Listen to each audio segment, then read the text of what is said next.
All right, that was a vox pop taking a cross-section of Nigerians on the immediate impact of the removal of fuel subsidy. But of course, we have guests here with us in the Abuja studios and also joining us from our Lagos Network Center. So there's three of them. Our regular guests on Good Morning Nigeria, I'd like to first welcome Engineer Yusuf Yabagi. Is an energy expert. We're glad to have you this morning. Thank you, Kinsley. Also here with us in the studios is Mohammed Shuaibu, Secretary, Independent Petroleum Marketers Association of Nigeria, IPMA, Suleja branch. Good morning. Alhaji Mohammed Shuaibu, we're glad to have you today. Good morning, sir. Okay. And still here in the studio, we have Uba Muhammad Dan Ariwa, National President, Okra Farmers, Processors and Marketing Association of Nigeria. Thanks for joining us. Nigeria. And from our network center, we have Odion Omar Former, an oil and gas expert. Thanks so much for coming on Good Morning Nigeria. Also joining us in the studio is Dr. Kayode Okbefa, Executive Director, Center for Sustainable Mobility and Access Development. It's a pleasure to have you join us on Good Morning Nigeria. All right. It's an all-male cast, with the exception of my co-presenter. We're talking about managing. This is oppression. I protest. Yes, that's the producer's oppression, not ours, really, because the pressure on the home front, of course, will require deft management by the keeper of the home, who usually, of course, will be a woman. So. But we know that there are a number of issues to take on in terms of managing the effects. Engineer Yusuf Yabagi, let's take a look at this. We will say managing the effects of subsidy removal. We can look at it from the socio-economic perspective. We can also look at it from the overall management of the oil and gas sector. Because if there were always issues that were unclear, I'm sure that by now we'll begin to have a clearer pathway as to how to deal with those issues. Let's begin with you, Engineer Yusuf Yabagi. You've also done extensive work on oil and gas matters with NATI, and NATI was here with us last week when we were discussing issues of subsidy removal. So, kick off. Well, thank you very much, Kinsley. You know, they say necessity is the mother of invention. So I believe that this very painful experience that Nigerians are going through, it's like medicine. You know, when you are sick and you are given medicine, definitely the medicine will be bitter, but the health that you will get back by far, you know, outweighs the bitterness that you experience in the medicine. That's how I look at this subsidy removal. It's not a pleasant thing, you know, especially for the poor, but like you said, how do we manage the aftermath? You know, I think to manage aftermath is for Mr. President to do exactly what he did in announcing the subsidy by quickly, you know, coming up with some intervention, direct intervention, you know, measures. Because like we know, palliatives have never worked for us in this country. If you can take it from PTF, it has to be scrapped along the line. You can look at Sure P. That too became another conundrum for corruption. And even the COVID-19 palliatives that of recent, it was abused. You know, these are things that were done to ameliorate, you know, the sufferings of the poor people. But the civil servants or people who are normally given this responsibility, it's like they don't have fear of God. They don't believe that anything will happen to them, and indeed nothing happens to them. You know, they will commit crime, atrocities, they will steal, you know, and then all you hear is noise. You know, government will just set up one committee or the other, and then that's the end of it. So that's why I say Mr. President also has a duty to now gather people, stakeholders in the industry that can bring about quick intervention solutions that will reduce the pains, because definitely there's going to be pains. Everybody say that there won't be pains, you know, it's not been honest, you know, with Nigerians. You see, Angola just did the same thing. They increased their fuel price too, but they didn't just leave it like that. They also introduced some coupons which they give to transporters. If you are running a commercial, vehicle, they give you coupon. So I believe that Purpose of the coupon? Purpose of the coupon is to ensure that you are not buying fuel at the market price. It's a way of subsidy, another subsidy given. But now, subsidy is given directly to the productive sector of the economy, not people like us and yourself who have private vehicles. We move around and then just enjoy ourselves and things like that. And when you look at it, how many vehicles, seriously, especially PMS, how many vehicles are used for commercial purpose compared to the private vehicles that you have in thousands, millions, if you like. So when you bring that will check the excesses of the transporters, because when they say they want to increase the price of transportation by fares by some unreasonable limit, you can say no, but the government is giving you a subsidy directly.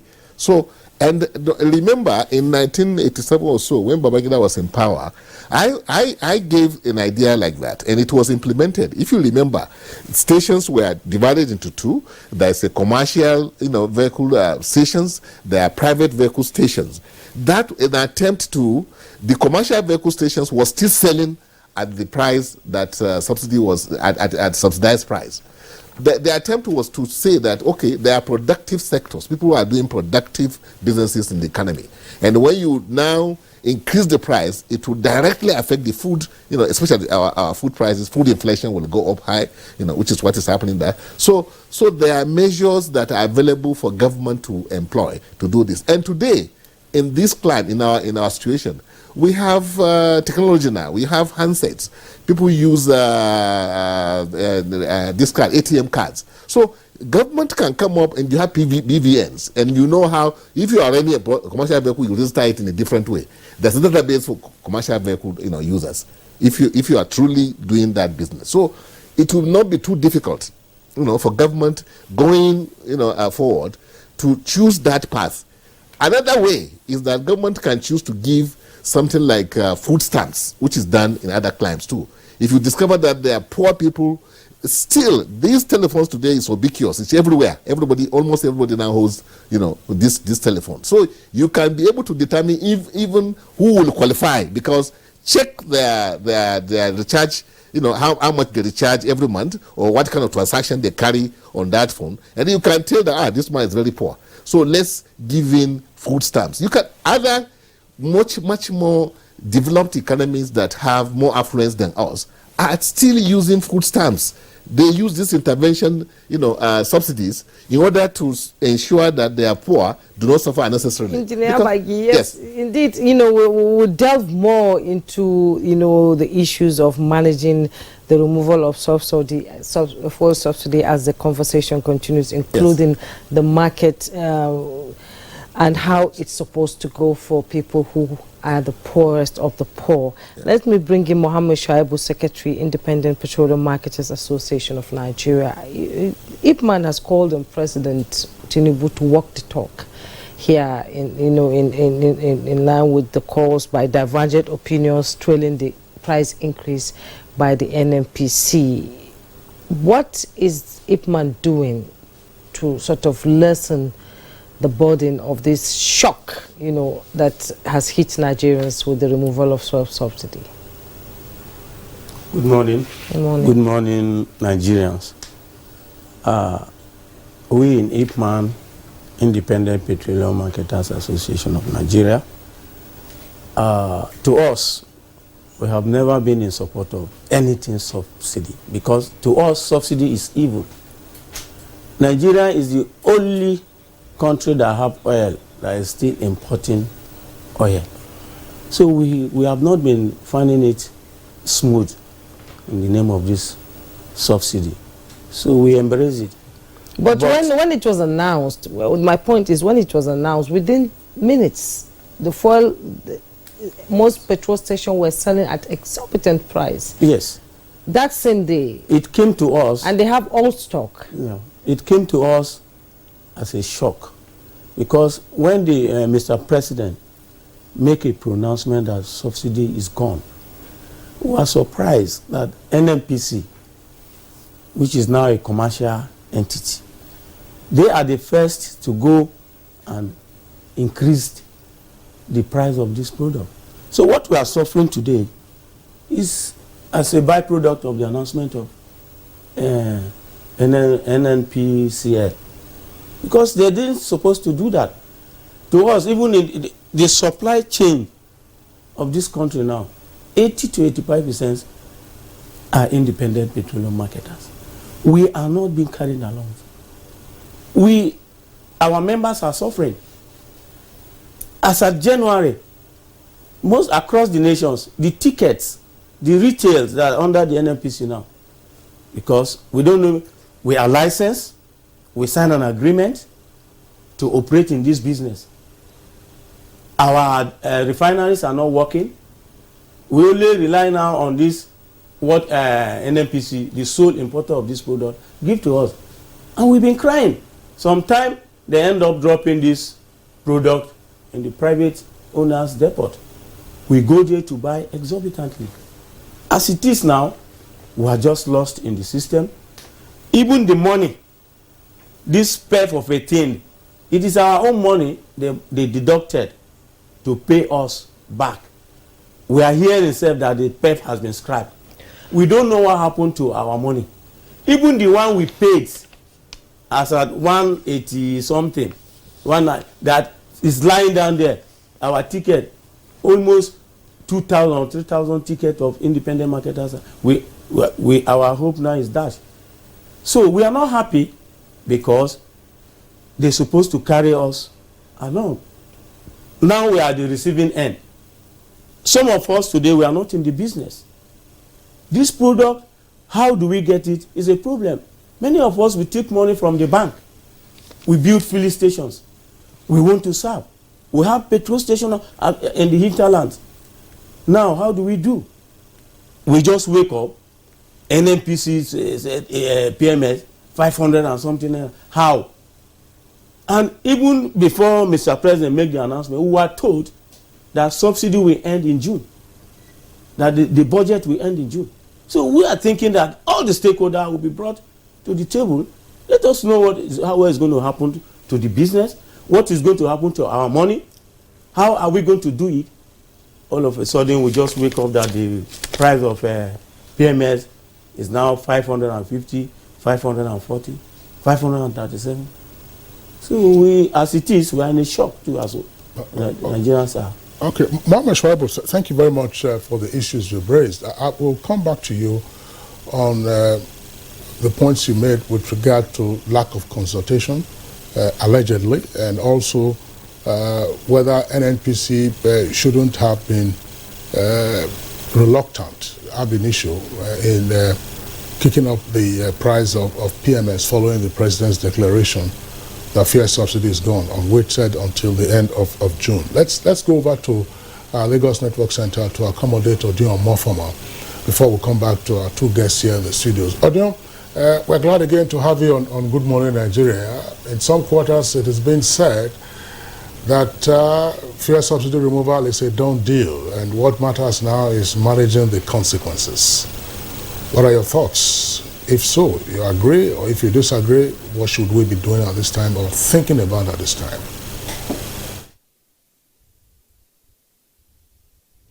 Thank you very much. I am hoping and praying that it's a done deal. In other words, the fuel subsidy removal is not reversed, or we do not have a staged increment in pricing. As it has happened, let it remain so, and then let's manage the effects. But I think where I would like to weigh in on this whole thing is the complete failure of the regulatory authority in the mid and downstream sector to manage this entire process. The Nigerian midstream and downstream regulatory authority is the regulating authority for the midstream and downstream oil and gas sector. And what the gentleman from IPMAN has described tells you a complete failure of regulations. If you recall, the PRA created the two regulators, the midstream and the upstream regulator. It also made sure that petroleum prices would now be based on market realities. You would expect that a PI that was passed in 2021, the regulator would start working towards this day. 1 month to the expected time of removal, there is still no regulation, no tariff setting mechanism in the sector, such that you now have an NNPC waking up one day to jack up prices at the tank farms, right? So we've seen a situation where the regulator has completely failed. And if we are going to address a free market economy, we need to have a regulator that is up to standard, that knows what it's supposed to do. We cannot have a situation whereby NNPC is a monopoly in the sector, and then NNPC has zero regulations on its pricing. Somebody asked, how did NNPC come about its pricing? Nobody has been able to explain how NNPC came about it. Even products in tanks that had already been imported were jacked up, such that IPMA members and other members are struggling to buy petroleum product. That's why we're having these shocks. And it's absolutely because the regulator has failed. So if we're discussing subsidy removal, first of all, I don't think the market has been deregulated yet. So in other words, when you remove subsidy, it is not that you have deregulated the market, right? And even if we're going to deregulate the market, there has to be a framework around it. There is absolutely no framework developed by the regulator. So I think that's where we need to zero in and say, look, if we need this process to go seamlessly, the regulator must be up and doing, or rather the authority must be up and doing. Right now, the whole subsidy removal is in shambles because of the absence of regulations to regulate excessive price profiteering by either the NNPC or the retail petroleum producers. So my first take is we need to hold the regulator accountable to make sure the regulator does his work to setting the appropriate pricing tariffs and pricing regimes, and also make sure that the NNPC, who is the sole importer of petroleum product, do not take advantage of this to jack up prices beyond what is necessary. Sorry. No, go ahead. Ojo, I would like you to clarify for our viewers the comment you made, namely that the removal of subsidy now doesn't amount to deregulation.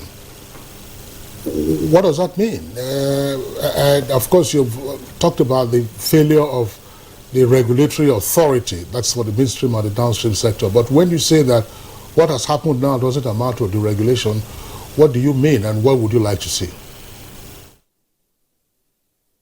Well, it's very simple.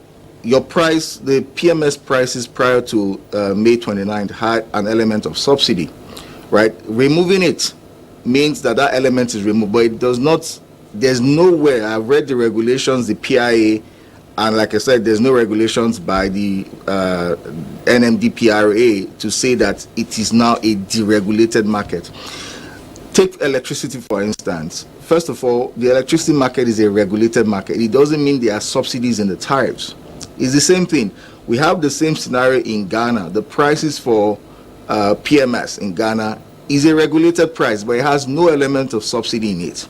The prices in Kenya for PMS is a regulated price set by the Kenyan Petroleum Authority, and there has no element of subsidy in it.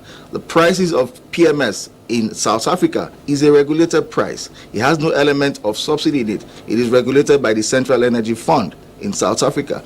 We cannot come here where we have a regulated and a market where government had set the prices. All of a sudden, you now say the market is deregulated without any framework that says this is how the market will now operate, right? So removing subsidy is not like saying everybody can go and sell at whatever price you want to sell, because then you then have a moral crisis, because somebody can say my landing cost is 1,000 naira per liter. I can sell at 1,000 naira per liter. We can't have that. So I think we need to make sure that the regulator steps in to create the regulatory framework around pricing. It does not mean putting back subsidy. It just means that people have a market framework to determine prices, and consumers have a tariff framework to know how much they should pay at the pumps. It's that simple. saying that the market is deregulated without any framework to guide both consumers and the oil marketers is setting the scene for anarchy going forward. That's just it. Mr. Odion, thank you so much there. Let me bring in Dr. Kayode into the conversation. You know, he raised some pertinent questions, and would you agree that the incoming government must enact policies that would enhance supply liberalization, promote competition and price stability, as well as protect the consumers as well? Yeah, thank you very much. Let me start by saying the whole deregulation process was as prescribed in the Petroleum Industry Act of 2021.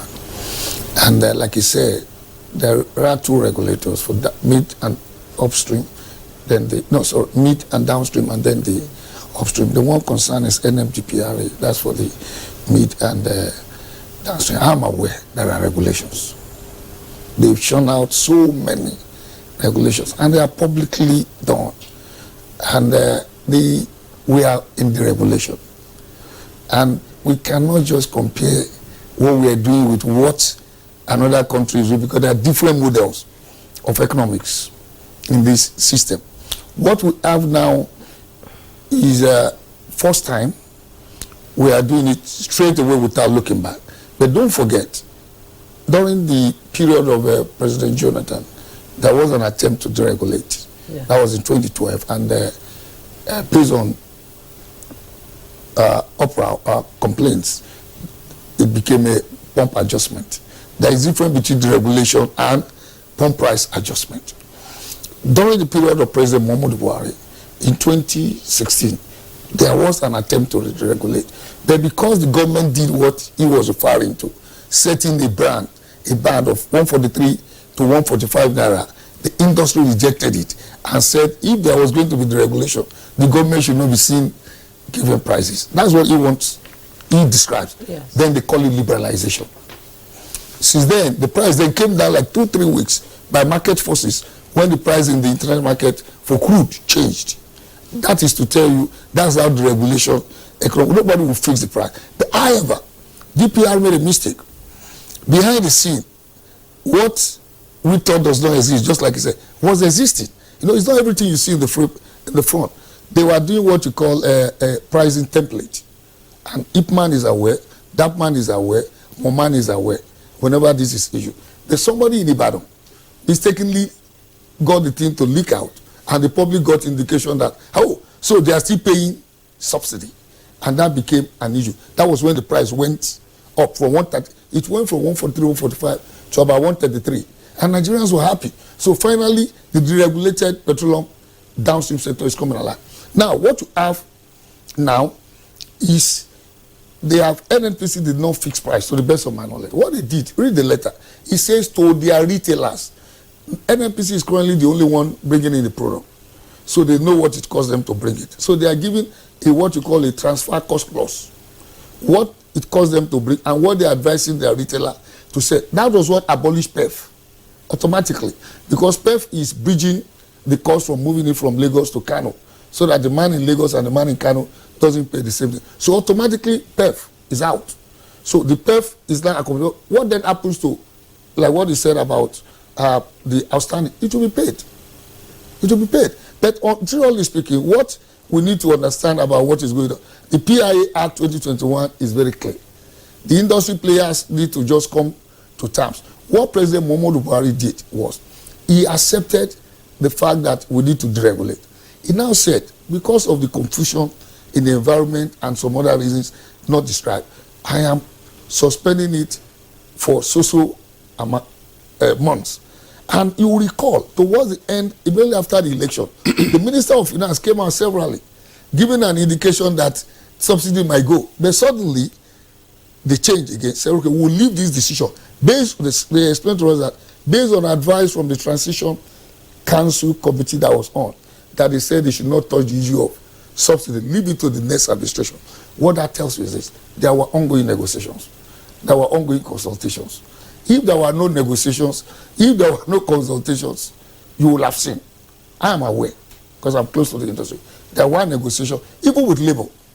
You will notice that even both Pegasan, TUC, NLC, none of them could deny the fact that they want the subsidy to go. Everybody in the industry, just like you said, are on the same page that subsidy. So how did you come to that decision? There were consultations. Where the consultation lies is, people expected that some palliative will come in, or what we now term as intervention should come in.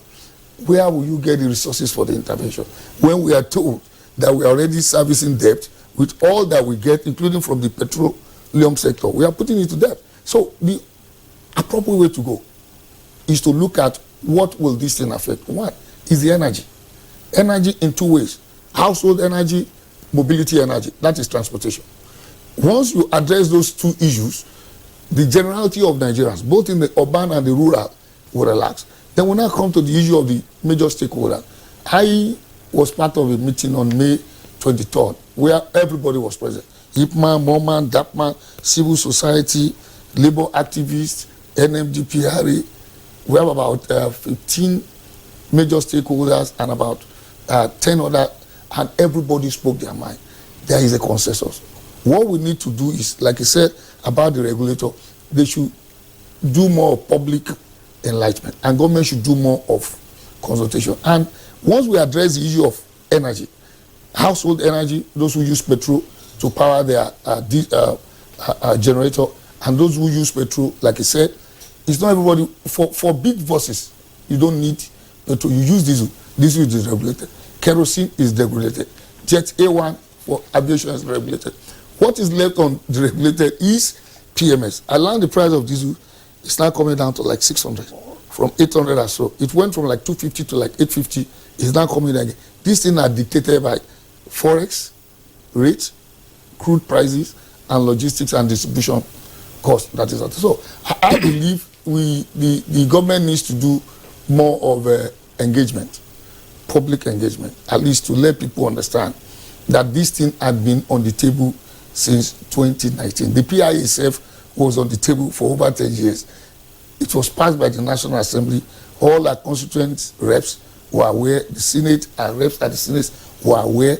They all held town hall meeting. And what we now need to focus is, like the topic we are discussing says, after the regulation, how do we manage the what's next? And the consequences. I need to make a correction. I'm sorry. When I was asking you the question, I actually said the incoming administration. It is the new administration. It's one week. Yes. So you have to get used to. That's right. Getting used to. Struggle for. Yeah, exactly. We all do. We all do. And I'm sure that's understandable. Yeah. You mentioned PEF.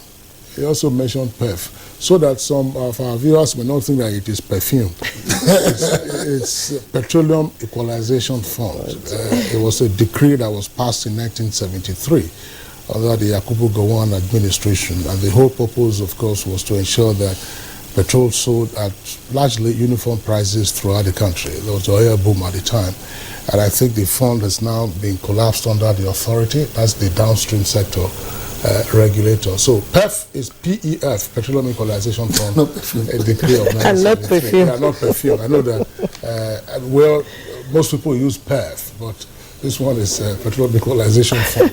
But Dr. Okwefa, before we bring in Dan Arewa, Shuaibu mentioned something. He said, look, the approach by NNPC has come as a shock even to IPMA members. And that what NNPC was dealing with was old stock. And that the effective date in the budget for the end of the subsidy regime is June 30th. So why did the NNPC have that step, or take that step, immediately after the president said subsidy is gone? The law, that is the Appropriation Act, says end of June, which of course has caused this immediate spiral and negotiations or discussions around what could be done to mitigate it. Thank you very much. I'm not speaking for NNPC, but let me speak to what I know. and what I learned in the management school. One, when you change price up, you will expect them to sell at the old cost. Nobody will do that in commodity market, because you have to change to the replacement cost price. It's like the price of tomato. We change this with season. People, you have to buy enough to keep. Those who are smart will buy enough to resell. Because if you don't change your pump price, you will sell at 185. By the time you want to go and buy the new stock, you will not have money to buy. You will be out of business. So what the market responds to in the free market, from the people respond to what you call replacement costs. And that's what happened. Now, what did NNPC do? Let's put it in context for people to understand, to the best of my own understand. They brought in this fuel, and there was a subsidy on it when they give it to Ipman, Dapman, or Moma. I mean, the major marketer. Maybe they brought in it at 400 naira. I'm just using, and they give it out at 160, let's assume. So there's already a markup. Now, NNPC came out to tell us that even the ones they have released from January to date has not been refunded.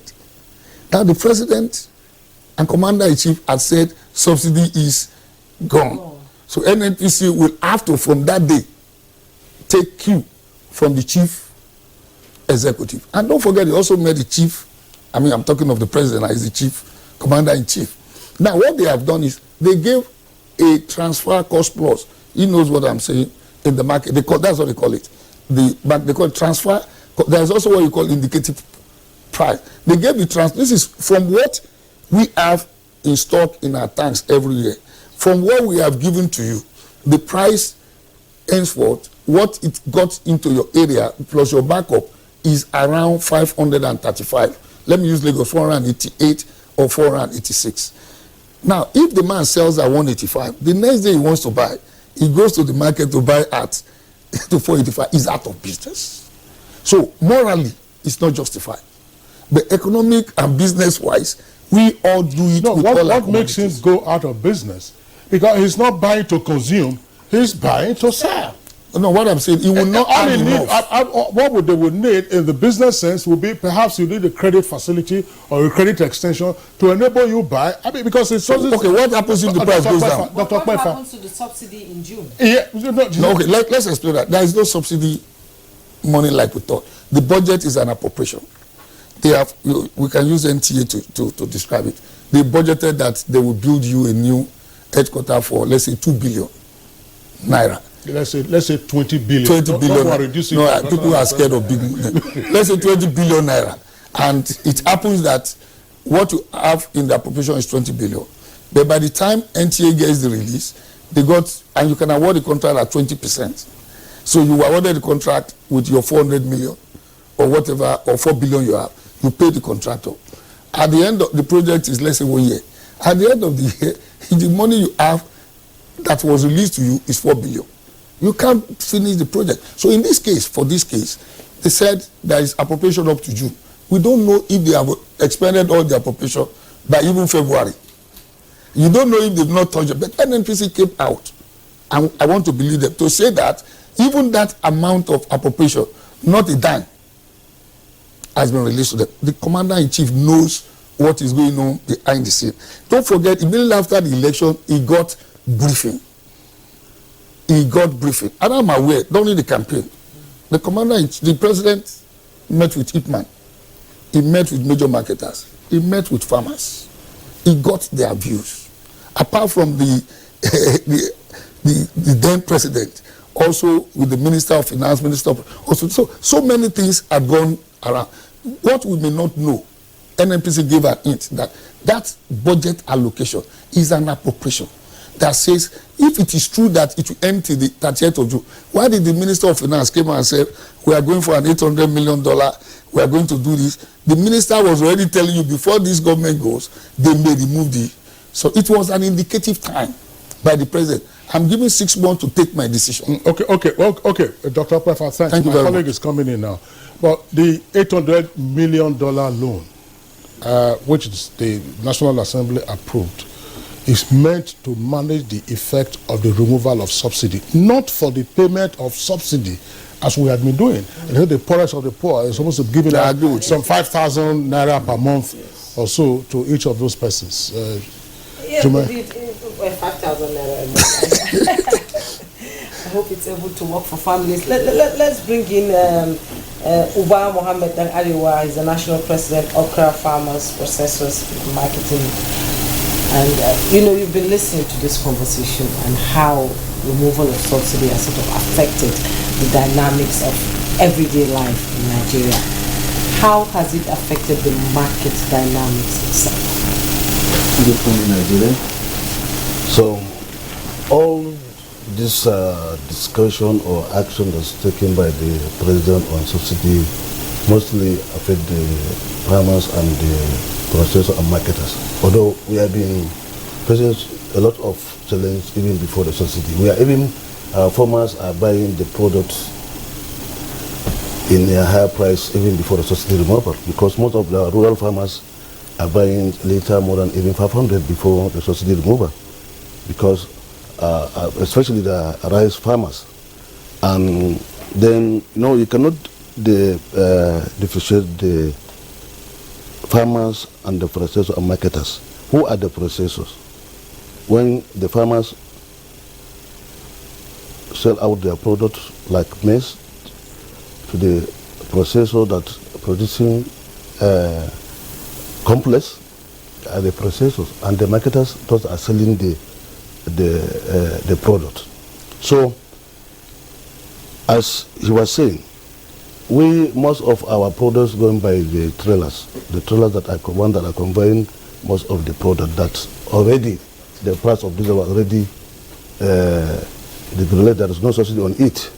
So we find it difficult to even transport the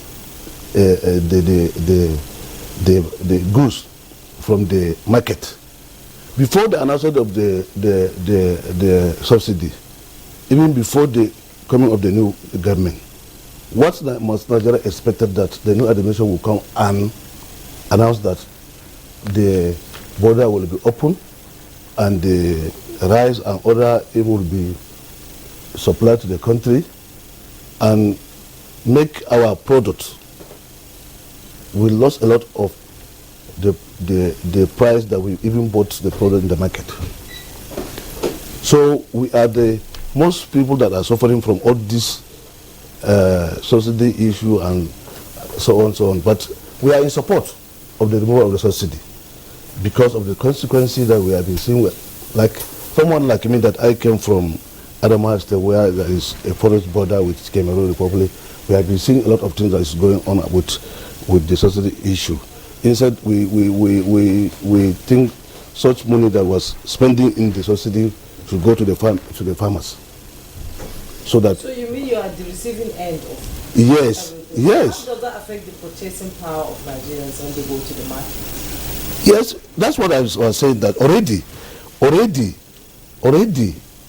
this thing is happening before. It was happening before. People not putting their eyes on it to understand what is going on. Mostly the political leaders are saying, they don't worry. Everybody is sitting here in Abuja doing his normal business as a politician, or they don't mind. The Ifman are just doing their business. We must buy it. We must buy the product, because we cannot do without the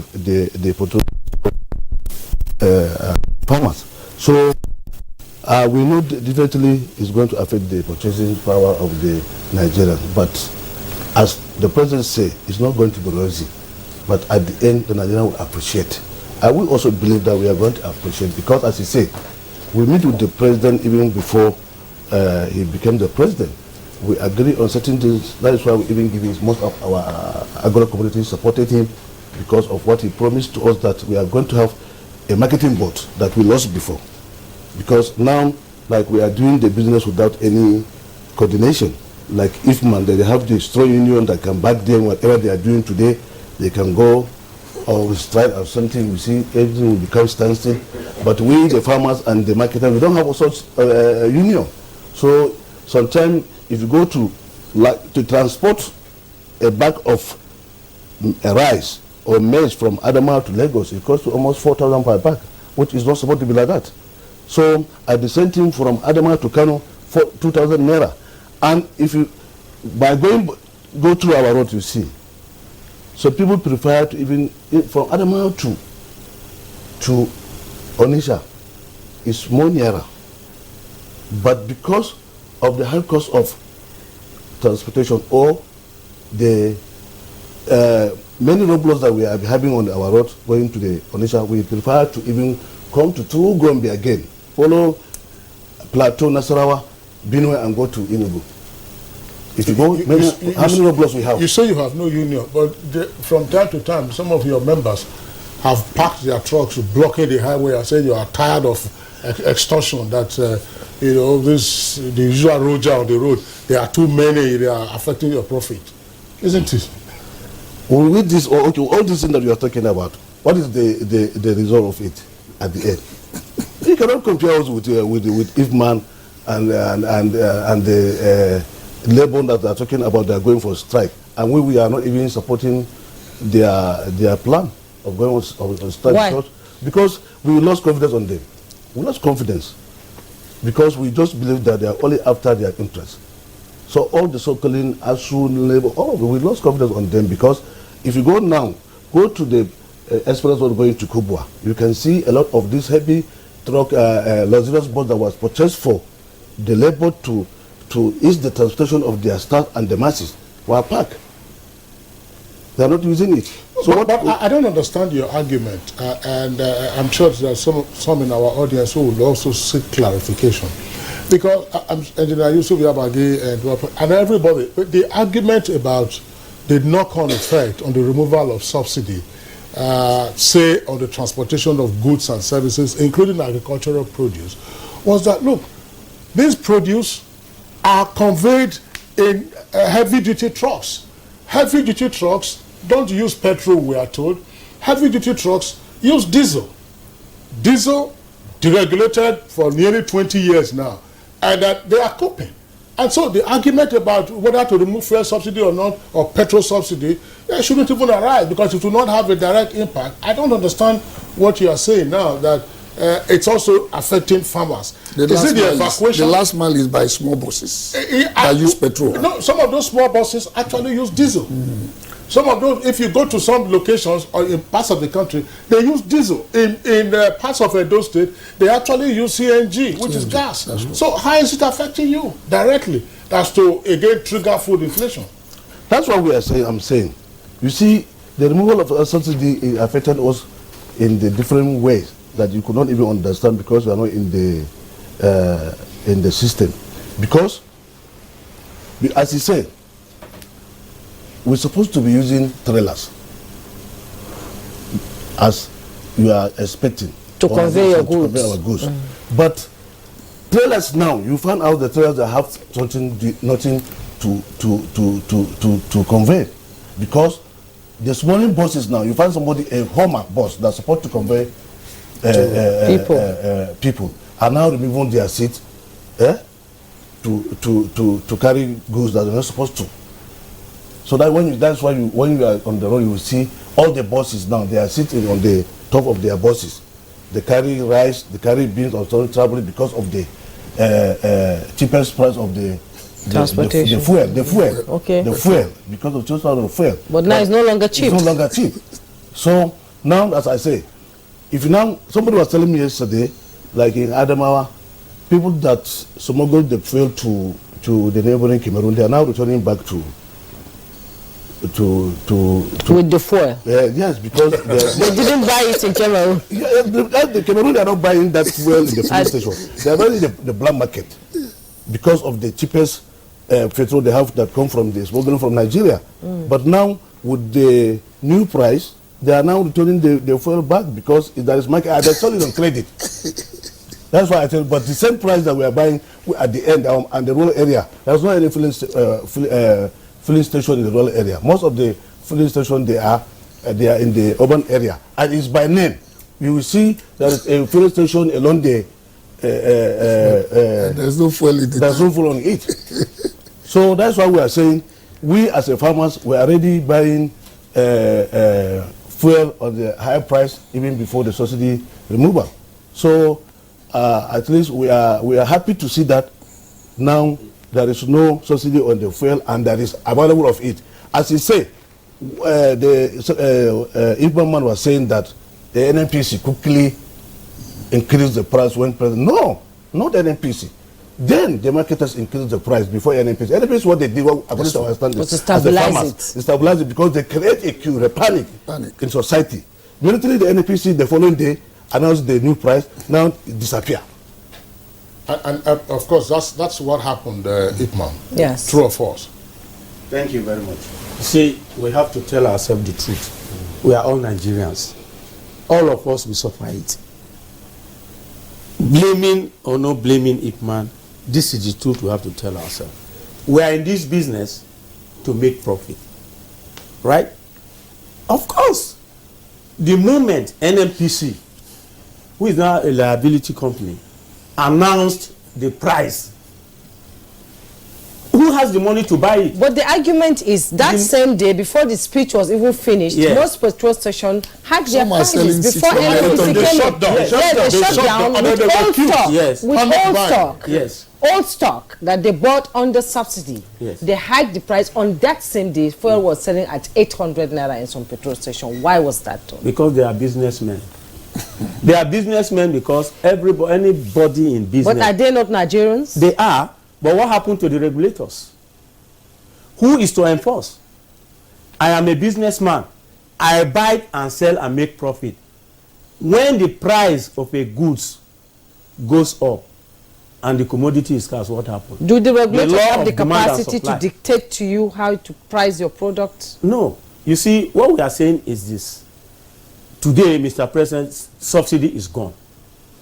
Before you know, NNPC announced price. No, it was not immediate. No, that was the next day or 2 days later. Let's clarify this. Yes. Let's clarify this. NNPC did not announce the pump price change until 2 days later. Until 29th of May. Yes.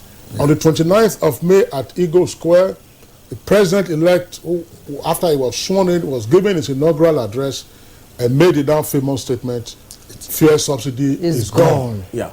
NNPC did not on that same day announce the price change. Yes. As soon as that fuel subsidy is gone statement was made, scarcity building. Panic. People saw it. Panic buying, and in some cases price gouging began. Yes. 800 naira a liter, 900 naira a liter. Everybody, we had it on Good Morning Nigeria discussing, said that does it mean that fuel subsidy gone means that everybody will just fix their prices on all stock? And that is what we've been saying as a marketer. They should remove the administrative bottleneck. There's a monopoly. The sole importer of this product is NNPC. Now, marketers, Batman, Moman, and all this, it is NNPC that dropped it there. If there is competition, if the market forces has been liberalized, there is competition in the market, everybody, the market forces will bring the price down. It is the monopoly that caused it. Now, like I told you, there are marketers who paid for tickets to be loaded. As I'm talking to you, they have not loaded this ticket. Now, where are they going to load it? Some of this money were taken from the bank. How do you recover your money? So talking more of the bulk of the wahala now is on the back of ordinary Nigerians. No, the owner of the filling station, I don't know Nigeria. You know what, Ipman? Listen, gentlemen, we need to take a break. When we return, as the program begins to wind down, we'll talk about other solutions that will affect the implementation of the oil subsidy removal. We'll take a break. When we return, more on this conversation.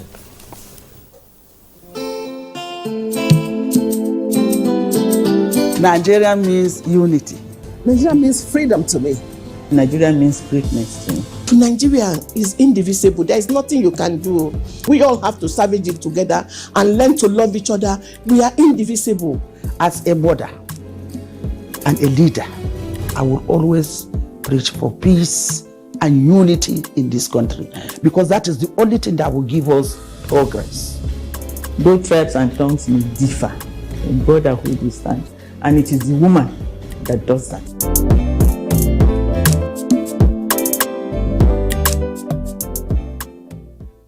Your skill skill is key to your professional growth in the competitive broadcast media industry.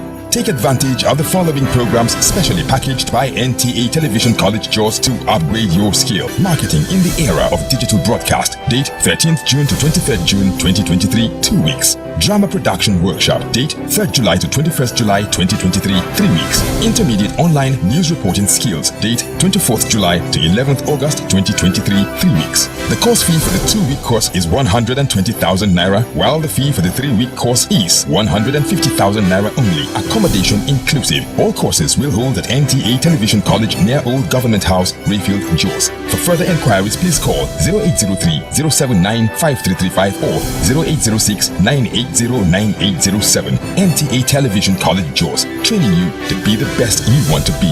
Registrar Announcer. The Council of Our Fathers. My advice to these young people is please do not take us back to those harrowing days. You probably do not know what it is. Nigerian youths, let's build our nation together.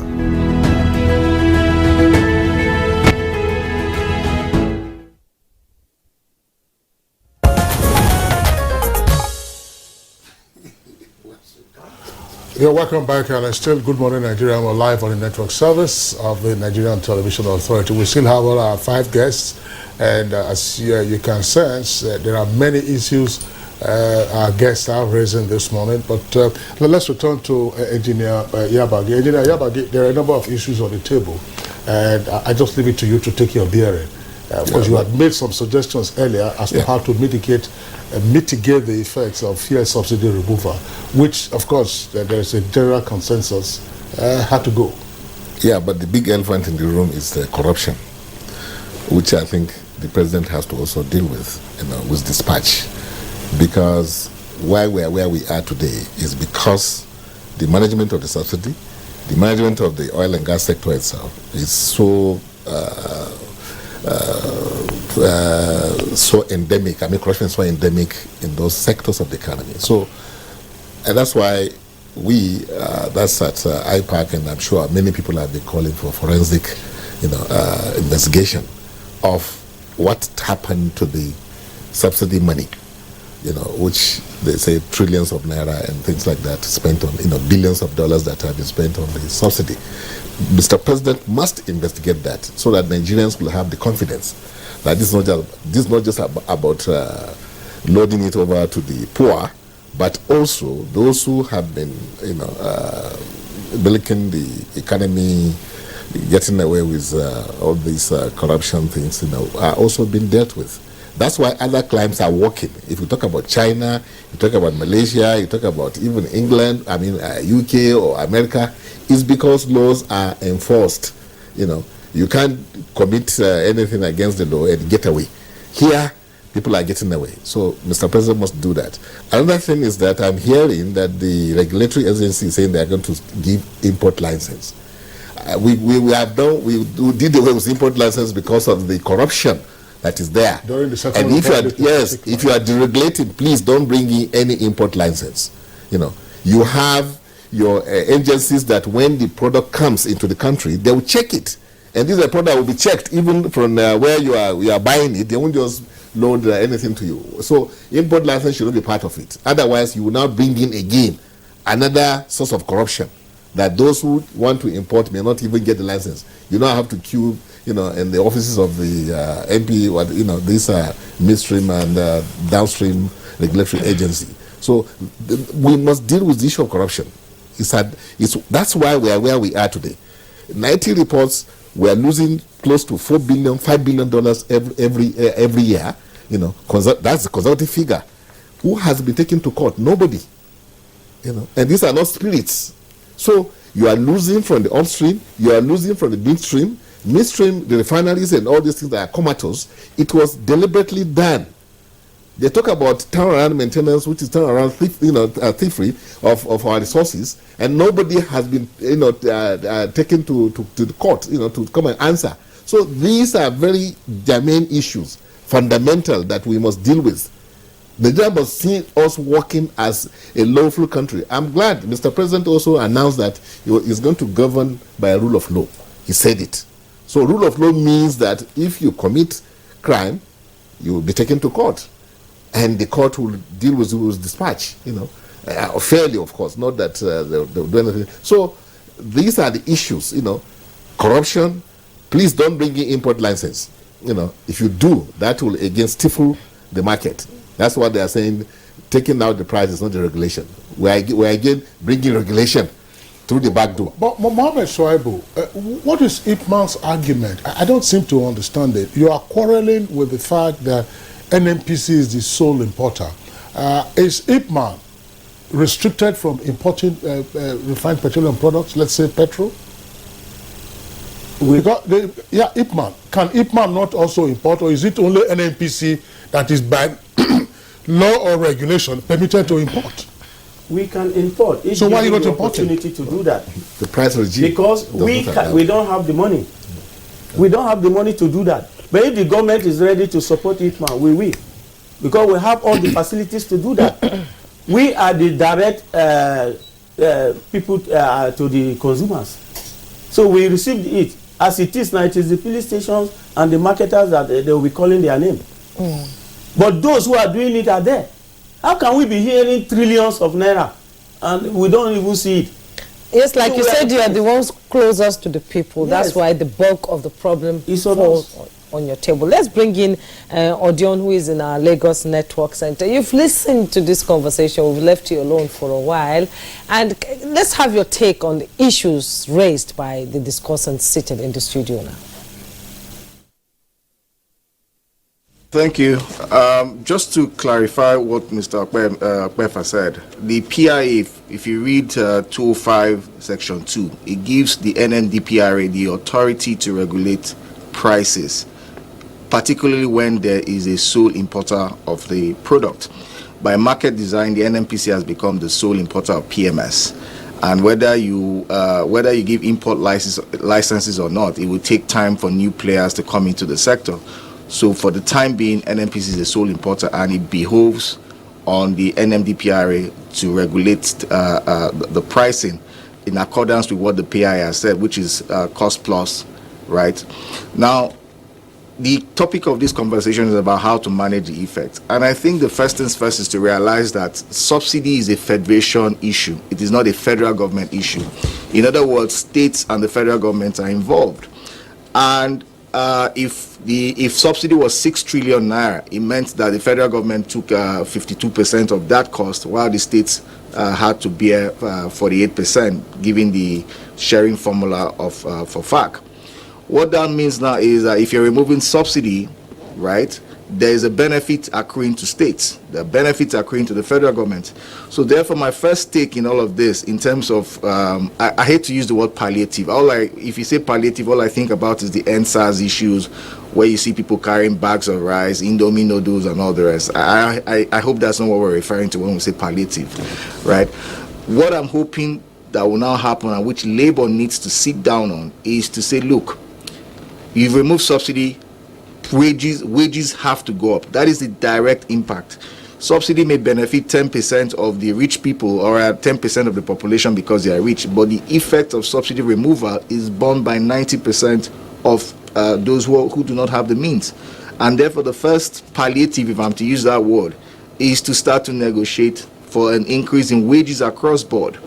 That is the first way to ameliorate this whole, or rather manage the effects. The second is that and when I mean salary and wages to be increased, I'm not referring only to the federal government. States must also start to look at increasing their salaries, or at least make sure whatever they are paying goes up.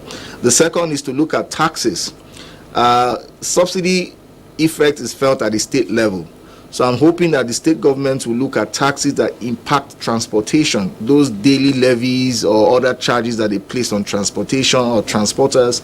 I think they need to do a waiver of it, maybe suspend it for a while, a year or thereabouts, so as to give transporters a bit of breathing space to work with, right? And then the last part of it, for subsidy removal to work or the effects to be managed appropriately, people must have trust. At the moment, people can't even trust the pricing that NNPC has put out. People are asking, how have you come about 534? So therefore, the authority or the NMDPRA must make sure there's transparency of pricing. Again, removing subsidy does not equate to deregulating the market. Two different things. What the NMDPRA needs to now do is to make sure that there's transparency of pricing. So if you're buying petrol, you know this is the makeup cost of petrol, it has been appropriately thought through, and this is the price you're paying. Because until we get to that point where Nigerians trust the price that they are buying petrol, to not to include all the corruption and all the inefficiencies of NMPC, will they be satisfied that they are rightfully paying a price for it? So those are the three things I think we need to do to make sure that the effects of subsidy removal is well managed. Increase salaries and wages across both state and federal government and the federal level, waive certain taxes that impact transporters at state level, and then there must be clarity and transparency of pricing of PMS products. Odion, thank you very much. Just the last point that you raised, for which you're calling for the firm intervention of the regulatory authority of the midstream and downstream sector. The purpose is to protect the consumer against arbitrary pricing or price gouging. Is that it? Well, look, it is to protect the customer against price gouging. So, for instance, the NMDPRA says they are going to foreclose, they are going to shut down filling stations that are selling prices above the market price. Excuse me, what is the market price? The FCCPC have said they are going to do the same thing. What exactly is the market price? If a member of IPMAN goes and buys products at 530 something and decides to sell at 700, are you going to shut the station because it's selling above the market price? Guess what? There's no market price in this instance because you claim the market is deregulated, right? So you need to set a benchmark, a framework structure for pricing, so that because the IPMAN member knows this is what my costs are, and that cost is obviously a cost plus. It's very clear, transparent to the IPMAN member, it's transparent to the consumer, it's transparent to even those who will enforce the regulation. Without any such template, you cannot go and clamp down somebody's filling station that is selling petrol at 800 naira, and consumers will be shortchanged, because guess what? If you are the only filling station in an area and you choose to sell your product at 800 naira, nobody can come against you, because there's no pricing, there's no regulation that says you can't sell at this price, because you can always demonstrate your cost came to 800 naira. So it's to protect customers and also to make sure that the regulatory authorities have a basis to enforce the laws. Otherwise, we're in a situation where there's anarchy going forward. Jumai, obviously, one way to paraphrase part of what Odion has said is that deregulation does not mean the absence of regulation. You look at critical sectors of the economy that have been deregulated. In broadcasting, for instance, broadcasting was deregulated in 1992. Before then, it was only state governments and the federal government that could own broadcast stations, radio and TV. And then, of course, with the deregulation in 1992, came the NBC, which is the regulator of the sector, covering everybody, private, community, and so on, institutional, and so on and so forth. You go to telecommunications. Telecommunications was deregulated, and then NCC came on board to ensure that there's no rough play. Unfortunately, we didn't have enough rough play yesterday, and we lost to Korea. Please don't remind me of that. In the quarterfinals. Very sad, but so sad. You know, but the boys tried. They tried their best, but they could have been more technical and disciplined. They were confident. Yeah, back again to the issue of managing. This is one of the ways of managing the effects. Yes. You know, when your pocket is shallow, you find ways of escaping and entertaining yourself. I want to bring in an issue. We'll be talking at a higher level. Let's bring it down. In our newspaper review segment, we're talking about some of the practical things that can be done. You were Commissioner for Transportation in Lagos. You were also involved in Abuja Urban Mass Transit Company. Why would it be, as you heard from our Vox Pop, that transport fare from a place called Masaka to Abuja City, previously 250, now it's 1,000 naira? What are the metrics used? You and I will just sit down. Sometimes you have the temptation to say, it's possible, let me go and look for a bus, except that maybe somebody will break your head in the course of driving, or you face all the while. What are the metrics for calculating that a passenger should now pay 1,000? There are no intermediate figures. what is the role of government? Yeah, because there are unions all around, and then they have associations. Nobody just intervenes, and suddenly, prices all over the place, and then the burden comes to the people about whom we are still talking about usual palliatives. No. Let me start by saying I agree with all the interventions raised by the man from Lagos. And one of it is I won't mention what he has mentioned, the issue of transport costs. In 2012, when this happened, we did a study in Lagos, and we discovered that it would be costing the civil servants 40% to 50%, to 60% of their take-home, and that would not be sustainable. So what we did was we met with the unions. We took them to an hotel, highbrow hotel, by the lagoon side. We sat down, we had a nice time. Then we were able to do the arithmetics. The price had increased from then it was 65 to 120 before they brought it back to 90. No, it eventually, we were discussing when it was, we were discussing when it was 97. And we told them, sorry, you carry 12, 14 passengers. You fill one tank, it comes to this. I did the mathematics with our people from Lamata, Lagos, and them. And we agreed to 28 to 30% increase. And they reverted. Because you need to understand, transport systems is mass transit or bus transit system is under state control, not federal. So each of the state governments, the Ministry of Transportation, and the government must sit down with the transport operators. I raised this when our institute met yesterday on Zoom, and this is one of the things I told them. I'm not a member of the institute. So what we decided, what the state government should do is to sit down, do the arithmetic of what is negotiation going on. So you will call all the transport associations, sit them down. They are responsible people. Many of these our unions now are manned by graduates, master degree holders in transport. They will understand. The people in Lagos understood. The same thing should be done in FCT and all the various states. The other thing I think I just want to add is the MSMEs, because they use generators and the rest. Government should try to find a way to incentivize. They can't go for this minimum wage negotiation. Government should incentivize through grants to make sure these guys are well looked into. Then the mass transit system, government should, from the savings, like what was done in 2012 in Shopi, a certain, I think it was 66%, was reserved for auto marketers.